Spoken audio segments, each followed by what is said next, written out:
Le voy a pedir al doctor Miguel Alexander, me solicitó que yo lo presentara.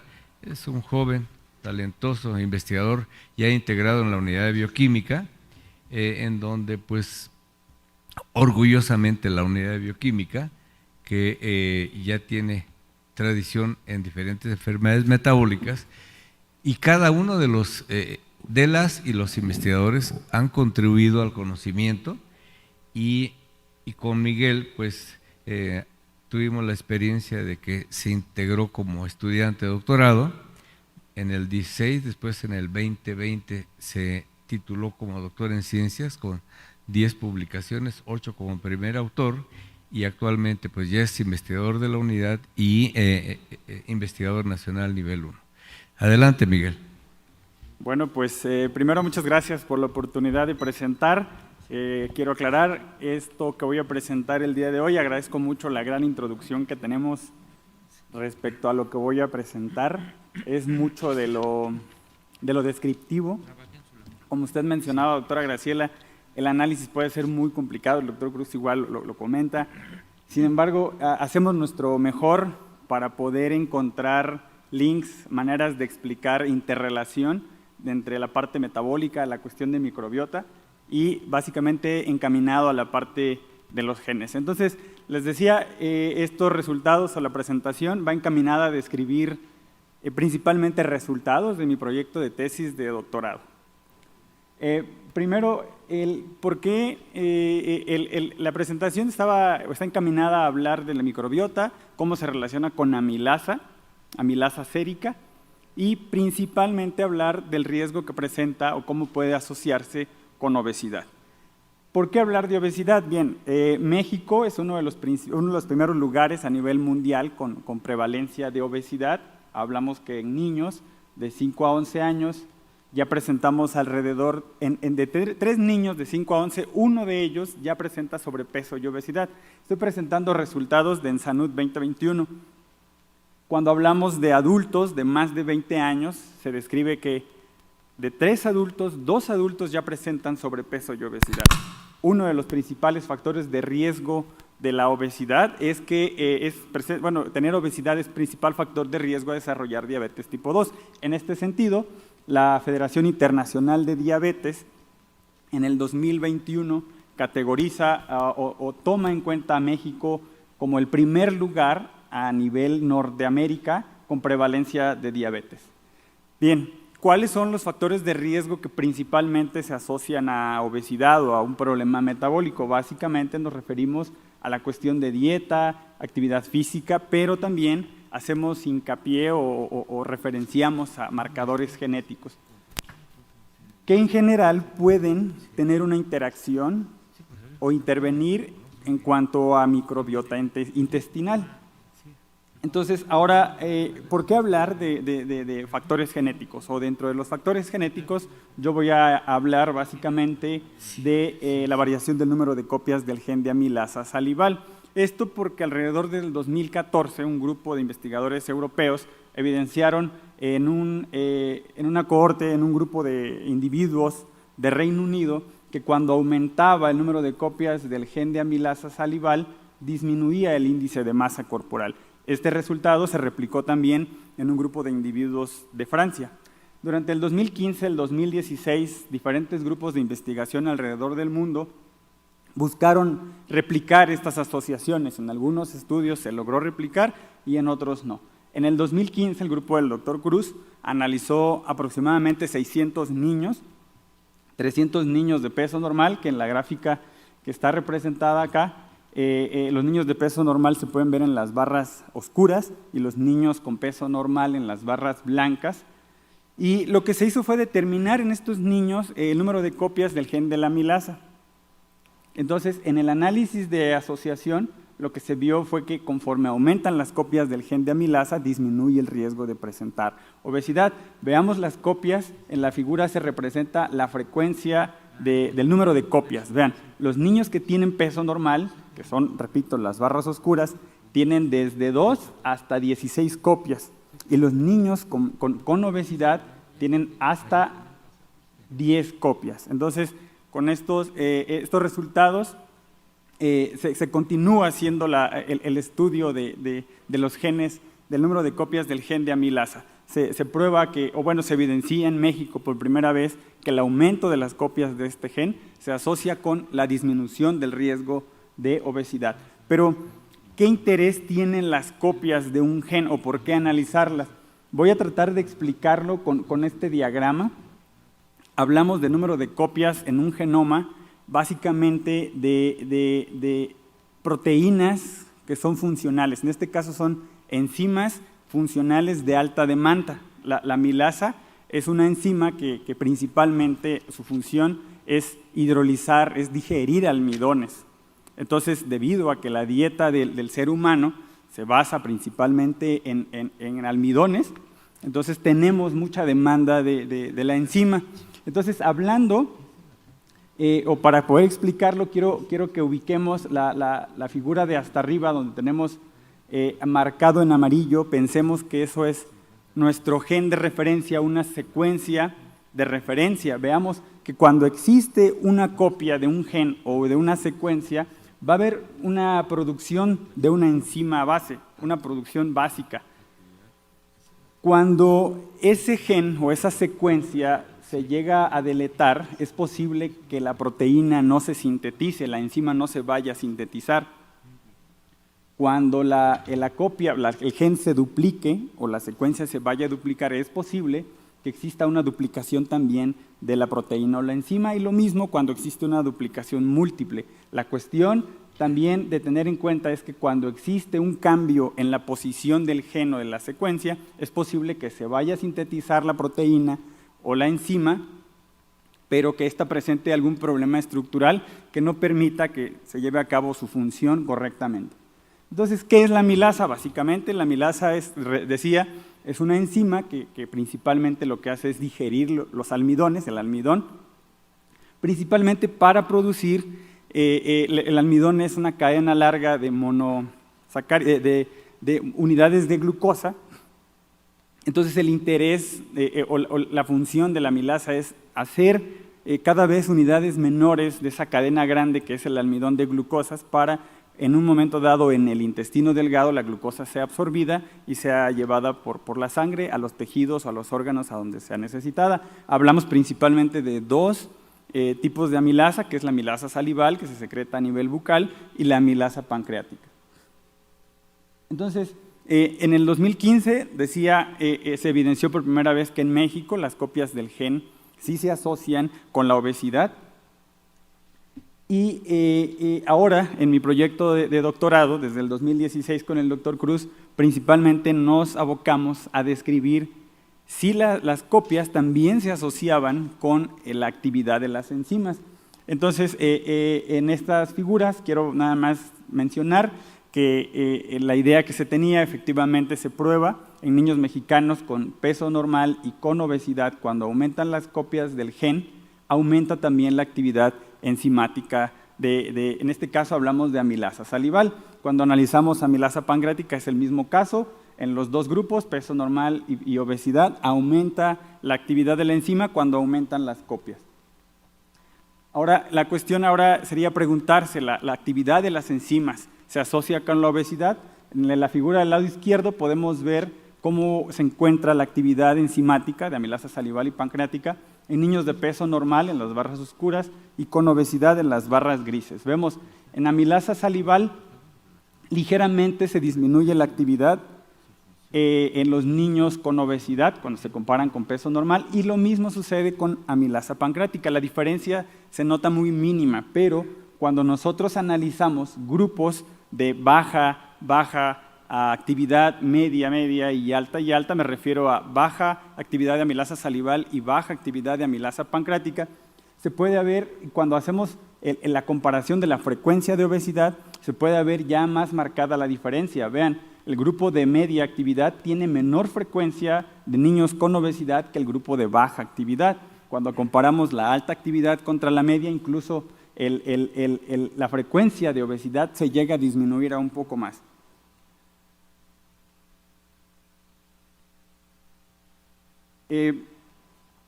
Ahora, tomando en cuenta que decíamos, bueno, básicamente la amilasa tiene por función digerir almidones, nos dimos a la tarea de investigar qué pasaba o cómo se podía interaccionar la actividad de la enzima en los grupos de ingesta de almidón. Entonces, a los niños que analizamos aquí en la Ciudad de México, los categorizamos en niños que tenían un consumo bajo, un consumo medio y un consumo alto de almidón.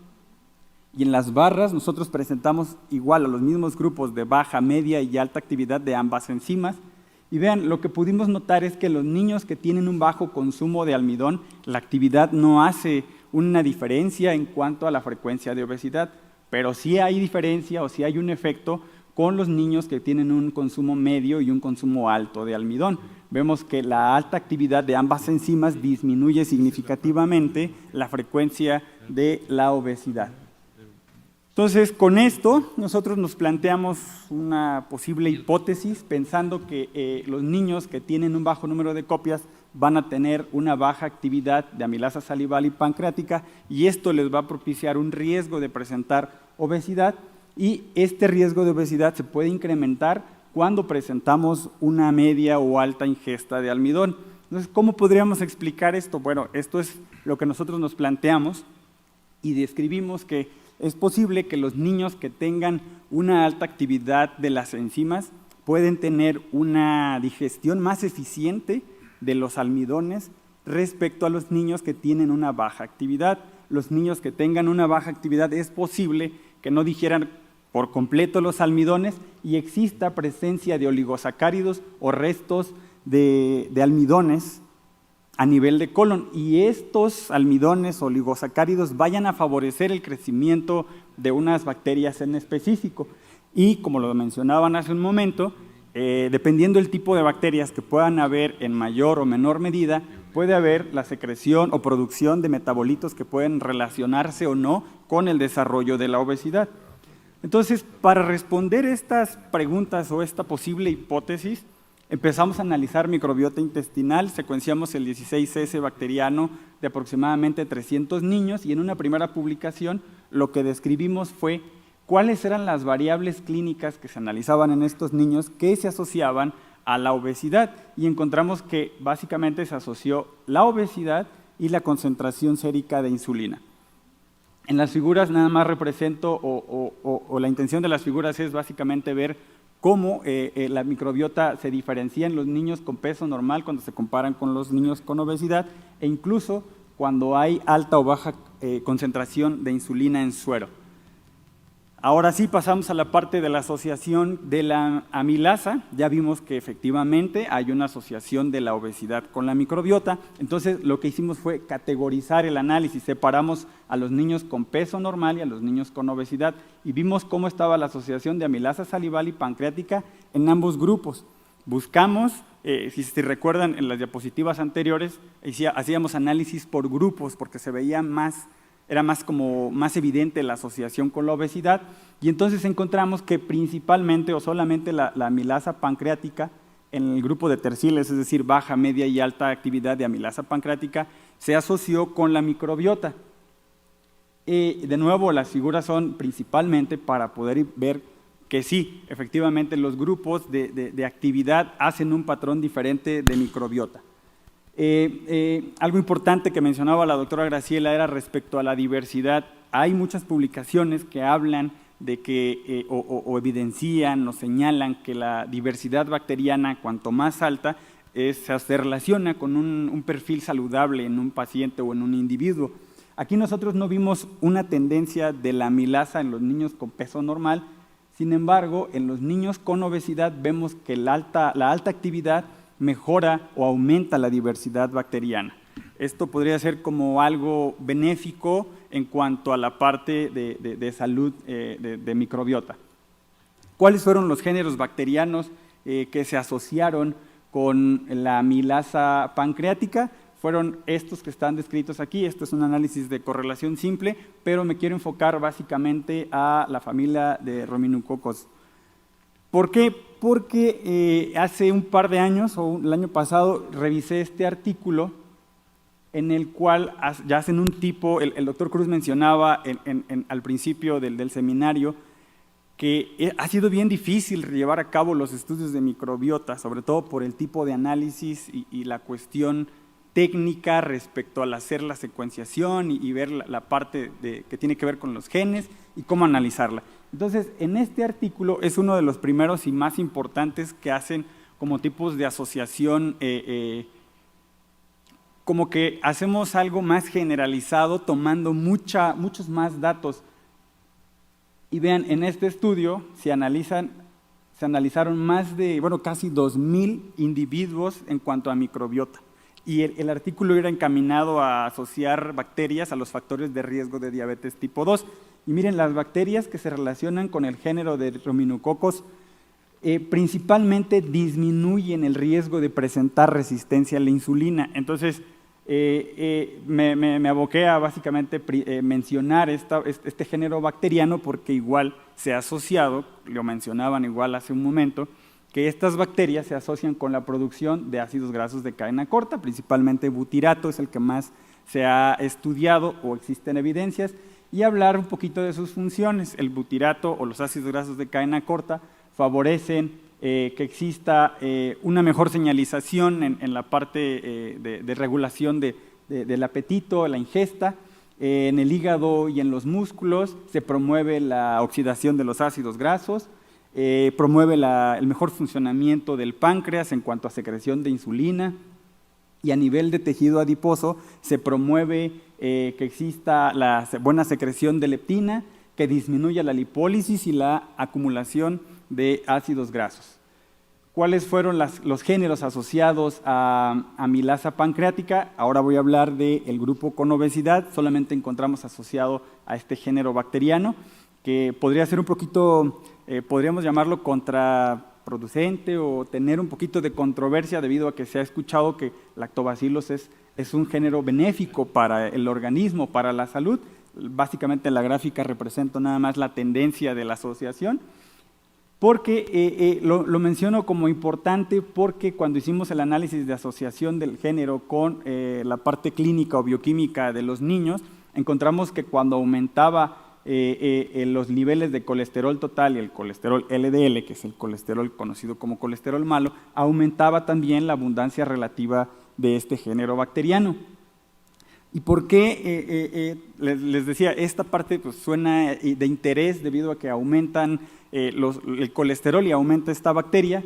Y afortunadamente una colaboradora del doctor Cruz y el grupo de investigación, la doctora Ana Burguete, en el 2020 publicaron este artículo interesante en el cual ellos principalmente analizaron 3 tipos de lactobacillus. Yo solamente voy a presentar 2, que son Paracasei y Reuteri.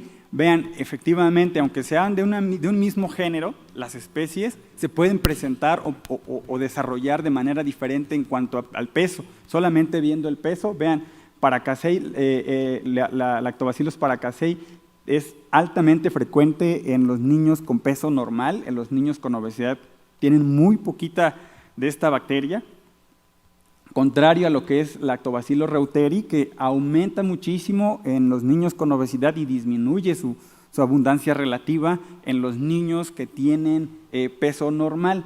Pero aquí viene la parte importante. Ellos en esta publicación analizaron la ingesta también, patrones de ingesta, y yo voy a hablar principalmente, esto es una adaptación básicamente de las tablas que ellos presentan en el artículo, pero quiero referir a cómo están estas 2 bacterias, Paracasei y Lactobacillus reuteri, en los grupos de alta ingesta de carbohidratos simples. Entonces, aquí en las 2 gráficas se analiza el riesgo que presenta tener alta frecuencia de Paracasei o alta frecuencia de Reuteri. Y lo que hacemos o vamos a hacer en las 2 imágenes es principalmente, si nosotros vemos que las barritas estas están del 1 hacia atrás, podemos pensar que la bacteria o la alta abundancia de la bacteria va a disminuir el riesgo de presentar obesidad. Y si vemos que las barras, por ejemplo estas, están del 1 a la derecha, van a propiciar un riesgo, va a aumentar el riesgo de presentar la obesidad. Entonces vean, del lado izquierdo presento Lactobacillus paracasei y vean qué pasa con los niños cuando tienen alta abundancia de Paracasei y tienen una alta ingesta de carbohidratos simples. Principalmente disminuye el riesgo de presentar obesidad, incluso si se consume una cantidad media o muy baja de estos carbohidratos simples. Al contrario, cuando tenemos una alta abundancia relativa de reuteri, los niños que consumen alta o baja cantidades de carbohidratos simples va a aumentar el riesgo de presentar obesidad. Y bueno, pues básicamente sería esto, llegar a las conclusiones, que tenemos que el alto número de copias del gen y la actividad de las amilasas se asocia con la disminución del riesgo de obesidad y el efecto se va a ver reflejado principalmente en los niños que tienen una media y alta ingesta de almidón. Y por último, la actividad de la amilasa pancreática se asocia en niños con peso normal con el aumento de bacterias relacionadas con la producción de ácidos grasos de cadena corta, finalmente podrían ser benéficos para la salud, y en el grupo de niños con obesidad con la disminución de bacterias relacionadas con las enfermedades metabólicas. Y de mi parte es todo, agradecer al grupo de la Unidad de Investigación Médica en Bioquímica, que no he estado solo trabajando esto desde el 2016, muchas gracias a todos por su apoyo, por su conocimiento, al doctor Cruz por toda la dirección que tuvimos durante todos estos años, al Instituto Mexicano del Seguro Social, quien financió todo el proyecto de investigación, CONACYT, quien que pagó la beca de doctorado, y tuve el apoyo incluso de la UNAM y CONACYT para poder ir a la estancia de investigación a McMaster, que fue donde se hizo el análisis de secuenciación de la microbiota en Canadá. Y de mi parte es todo, muchas gracias.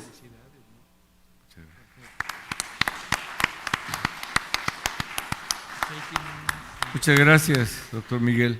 Ahora le voy a pedir al doctor Alfredo Lagunas Martínez, quien también colaboramos junto con el grupo de la doctora Ana Burguete, y que este es yo creo una parte esencial, aprender a colaborar y aprender a interactuar de manera sana, de manera adulta, y cuando se tiene eso, pues se tienen frutos.